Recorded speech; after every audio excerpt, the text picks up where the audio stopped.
Welcome to Ponmani hotel YouTube channel. இன்னைக்கு எப்பயும் செய்யற வெஜ் குருமா மாதிரி இல்லாம சப்பாத்தி அண்ட் பூரிக்கு ஒரு சூப்பர் டேஸ்டியான பட்டர் பீன்ஸ் கிரேவி ரொம்ப ஈஸியா ஒரு 10 மினிட்ஸ்ல எப்படி செய்யறதுன்னு ஸ்டெப் பை ஸ்டெப்பா பார்க்கலாமா? இந்த குருமா செய்யறதுக்கு நான் பட்டர் பீன்ஸ் ஒரு 200 கிராம் வாங்கிட்டு வந்திருக்கேன். அதை நல்லா கழுவி எடுத்து வச்சிருக்கேன். இந்த பட்டர் பீன்ஸோட கேரட்டும் உருளைக்கிழங்கையும் சேர்த்து எடுத்திருக்கேன். இந்த குருமாவோட ஃபுல் இன்கிரீடியன்ஸ் வீடியோவோட கடைசியில இருக்கு. இப்ப குருமா செய்ய ஸ்டார்ட் பண்ணலாம். அதுக்கு குக்கர்ல ஃபர்ஸ்ட் ஒரு 3 ஸ்பூன் கடலை எண்ணெய் ஊற்றிருக்கோம். அதில் 5-6 கிராம்பு, ஒரு பட்டையை சின்ன சின்னதாக ஒடிச்சு போட்டிருக்கோம். அது நல்லா பொரிஞ்சதுக்கு அப்புறம் ஒரு ஸ்பூன் சோம்பு போட்டு அதுவும் நல்லா பொரிய விடுங்க. இப்போ அது கொஞ்சம் பொரிஞ்சதுக்கு அப்புறம் 1 ஸ்பூன் கடுகு உளுத்தம் பருப்பு. நம்ம தனியாக கடுகு உளுத்தம் பருப்பு தாளிக்கெல்லாம் போறதில்ல, அதனால இதுலயே போட்டாச்சு. இப்போ கடுகு நல்லா வெடிச்சு வந்ததுக்கு அப்புறம் ஒரு 2 பெரிய வெங்காயம் பெருசா நறுக்குனதையும் இது கூட போட்டு நல்லா வதக்கி விட்டுக்கோங்க. இப்போ வெங்காயம் கொஞ்சம் வதங்கினதுக்கு அப்புறம் அது கூட கொஞ்சம் கருவேப்பிலை போட்டு அதையும் நல்லா வதக்கி விட்டுக்கோங்க. இப்போ இது கூட ஒரு 5-6 பல்லு பூண்டு, ஒரு அரை துண்டு இஞ்சியை நல்லா இடிச்சு இது கூட சேர்த்துருக்கோம். சேர்த்துட்டு அதையும் நல்லா வதக்கி விட்டுக்கோங்க. இப்போ இதில் போட்டிருக்க இந்த இஞ்சி பூண்டு வாசனை போகணும், அந்த அளவுக்கு மட்டும் வதக்கி விட்டா போதும். இப்போ இஞ்சி பூண்டு வாசனையும் போனதுக்கு அப்புறம் ஒரு தக்காளியை நறுக்கி அதையும் இது கூட போட்டிருக்கோம். இப்போ இது குக்கர்ல செய்யறதுனால நமக்கு வெங்காயம் தக்காளிலாம் ரொம்ப நேரம் வதங்க விடணும்னு அவசியம் இல்லை, ஒரு அரைப்பாதி வதங்கினாலே போதும். இப்போ இது கூட ஒரு 1/2 ஸ்பூன் மட்டும் மஞ்சத்தூள் போட்டு அதையும் நல்லா வதக்கி விட்டுக்கோங்க. இப்போ நம்ம போட்டிருக்க வெங்காயம் தக்காளி எல்லாம் அரைப்பாதி வதங்கினதும் நம்ம எடுத்து வச்சிருக்க எல்லா காயும் இது கூட போட்டுக்கலாம். உங்களுக்கு இந்த பட்டர் பீன்ஸ் மட்டும் போட்டு நீங்க செய்யணும்னாலும் நீங்க செஞ்சுக்கலாம். அதோட குவான்டிட்டி அதிகமா எடுத்துக்கோங்க. நான் பட்டர் பீன்ஸ் கூட இந்த கேரட் உருளைக்கிழங்கும் சேர்த்து எடுத்திருக்கேன்.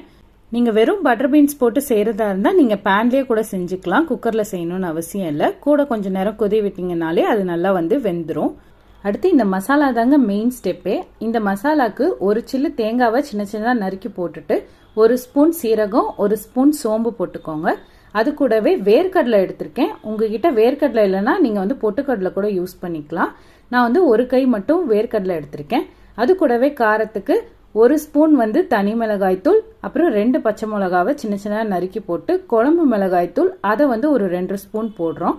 நம்ம வீட்டு குழம்பு மிளகாய்த்தூளோட வீடியோ ஆல்ரெடி நம்ம சேனல்ல அப்லோட் பண்ணிருக்கோம். அந்த வீடியோவோட லிங்க் டிஸ்கிரிப்ஷன்ல இருக்கும், செக் பண்ணிக்கோங்க. இப்போ இந்த மசாலா கூடவே ஒரு ஸ்பூன் மஞ்சத்தூள் மட்டும் போட்டு இதுல தேவையான தண்ணி ஊற்றி நல்லா நைஸா அரைச்சி எடுத்துக்கலாம். இப்போ அரைச்சதை நம்ம ஃபில்டர்லாம் பண்ணாம அந்த வதங்கிட்டு இருக்க காயில அப்படியே போட்டுற போறோம். இந்த மசாலாலேயே இந்த குருமாக்கு தேவையான எல்லா பொருளுமே போட்டதுனால வேற எதுவுமே இதுல எக்ஸ்ட்ரா போட தேவையில்லைங்க. இந்த குருமாக்கு தேவையான தண்ணியை மட்டும் இந்த பேஸ்டோட ஊற்றி நல்லா கிளறி விட்டுட்டு இதை மூடி வச்சிடலாம். இப்போ இது சப்பாத்தி பூரிக்கெல்லாம் ஊற்றி சாப்பிட்றதுக்காக தண்ணி நாங்கள் கொஞ்சம் எக்ஸ்ட்ரா ஊற்றிருக்கோம். இப்போ இந்த குருமாக்கு தேவையான உப்பு போட்டிருக்கோம்.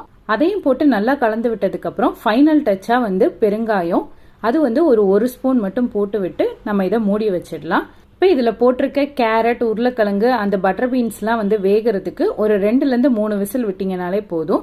அது நல்லா வெந்துடும். பாருங்க, நம்ம குருமா ரெடி ஆயிடுச்சு. நீங்க வெங்காயம், தக்காளி, இந்த காயெல்லாம் கட் பண்ணி வச்சீங்கன்னா கரெக்டா 10 நிமிஷத்துலயே இந்த குருமா ரெடி பண்ணிடலாங்க. இதுக்கு மேல கொஞ்சமா கொத்தமல்லி இலை மட்டும் தூவி விட்டு கலந்து விட்டீங்கன்னா குருமா அல்டிமேட் டேஸ்டா வரும். பாருங்க, அதுல போட்டிருக்க காய் எல்லாமே நல்லா வெந்து வந்திருக்கு. காயும் பாத்தீங்கன்னா ரொம்ப பெருசா கட் பண்ணாம சின்ன சின்னதா கட் பண்ணி போடுங்க. அப்பதான் குருமாக்கும் ரொம்ப டேஸ்டா இருக்கும். சப்பாத்தி பூரியோட எடுத்து சாப்பிடவும் ரொம்ப நல்லா இருக்கும். இந்த பட்டர் பீன்ஸ் குருமாவை சாப்பிட்றதுக்கு நீங்க குழந்தைங்களுக்குலாம் நல்லா இந்த மாதிரி பூரியோட சேர்த்து கொடுத்தீங்கன்னா அதுல இருக்கிற காயெல்லாம் ஒண்ணு விடாம எல்லாமே சாப்பிட்டுருவாங்கங்க. அப்படி ஒரு சூப்பர் காம்பினேஷனா இருக்கும். அவ்வளவுதாங்க, 10 நிமிஷத்துல பட்டர் பீன்ஸ் குருமா ரெடி ஆயிடுச்சு. நல்லா சண்டே மார்னிங் இந்த பூரியை சுட்டு அந்த பட்டர் பீன்ஸ் கிரேவியோட கொடுத்து பாருங்க, எல்லாரும் அவ்வளோ விரும்பி சாப்பிடுவாங்க.